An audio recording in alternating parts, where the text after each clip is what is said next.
16 सितंबर की सुबह देहरादून में अचानक बादल फटने से हर तरफ पानी ही पानी देखने को मिल रहा था। कई लोगों के पानी में बहने की आशंका थी और ऐसे में नदी में खनन कर रहे एक ही परिवार के 13 लोग ट्रैक्टर ट्रॉली समेत बह गए थे और उस ट्रैक्टर ट्रॉली के पानी में बहने का एक वीडियो भी वायरल हुआ था। जानकारी के अनुसार ट्रैक्टर ट्रॉली में कुल 15 लोग सवार थे, जिनमें से 2 लोग जैसे तैसे नदी से बाहर निकाल लिए गए थे, लेकिन बाकी 13 लोगों का पता नहीं चल पाया।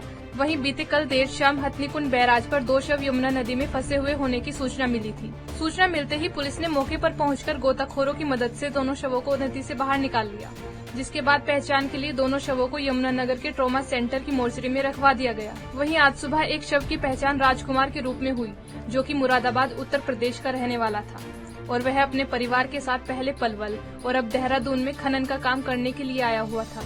खनन के दौरान ही अचानक नदी में पानी का तेज बहाव आ गया और राजकुमार सहित 13 लोग ट्रैक्टर ट्रॉली में सवार थे, जिसके बाद वे सभी नदी में बह गए थे। सर, जब हम खनन का काम करने गए थे सुबह 4:30 बजे लगभग, तो 5:30 बजे लगभग गए थे हम। उसमें तकरीबन 14-15 लोग थे ट्राली के अंदर, जिसमें कि 2 ही लोग बचे, बाकी सबकी डेथ हो गई थी। तो कितनी देर ट्राली फंसी रही आप वहाँ देखते रहे? लगभग मेरे जैसे मैं रूम से पहुंचा, लोगों ने मेरे पास फ़ोन किया, लगभग मैं अपनी आंखों से 10-15 मिनट देखता रहा, पर किसी ने हेल्प की कोई गुहार नहीं लगाई। अगर वो शायद रस्सी लाते थे तो बच सकते थे। तो अब कितनी दूर बहकर आई हैं बॉडीज?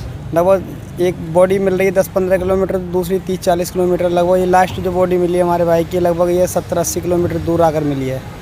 आप लोग कहाँ से काम करने के लिए वहाँ पहुँचे थे? हम मुरादाबाद के रहने वाले थे। हम परवल में काम करते थे, सिर्फ देहरादून आए थे काम करने के लिए। पूरी फैमिली थी मेरी, बाकी वो सर पानी में बह गई।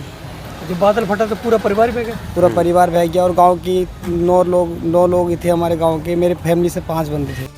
वहीं मामले की जानकारी देते हुए जांच अधिकारी नवतेज सिंह ने क्या कुछ कहा, सुनिए। कल 18 तारीख को सूचना मिली थी कि 2 डेड बॉडीज़ जो हथनीकुंड बैराज है उसके नीचे जो जाड़ लगे हुए हैं उसमें फंसे हुए हैं, जिनको हम कल उठवाकर यहाँ शिनाख्त के लिए रख दिया गया था। जो आज एक डेड बॉडी के वारसान आए हैं, जिन्होंने बतलाया है कि ये उत्तराखंड में काम करते थे, जो अचानक बादल फटने के कारण बाढ़ में बह गए थे। इनके काफ़ी 5 आदमी तो एक ही घर के थे, जिनमें एक डेड बॉडी इनके परिवार की हमारे को यहाँ मिली है, जिसका हम अब पोस्टमार्टम करवा रहे हैं। क्या ये ट्रैक्टर ट्रॉली वाले ही थे वही? हाँ, जो ये ट्रैक्टर ट्रॉली की वीडियो वायरल हो रही है वही परिवार था, ये उन्हीं में से एक आदमी यहाँ मिला। कुल कितने लोग हैं जो बहे थे वहाँ पर? कुल इनके 15 लोग बहे थे, जिनमें से 2 तो वहीं बच गए थे, बाकी 13 लोग बह गए थे और 13 के 13 ही परिवार के बताना है कि डेड हो गए। फिलहाल पुलिस ने दूसरे शव को भी पहचान के लिए रखा है, क्योंकि बादल फटने से कई लोग पानी के बहाव में बहते हुए हथनीकुंड बैराज की तरफ आ गए थे, जिनमें से 2 के शव देर शाम पुलिस को मिले हैं। पंजाब केसरी टीवी के लिए यमुना नगर से तिलक भारद्वाज की रिपोर्ट।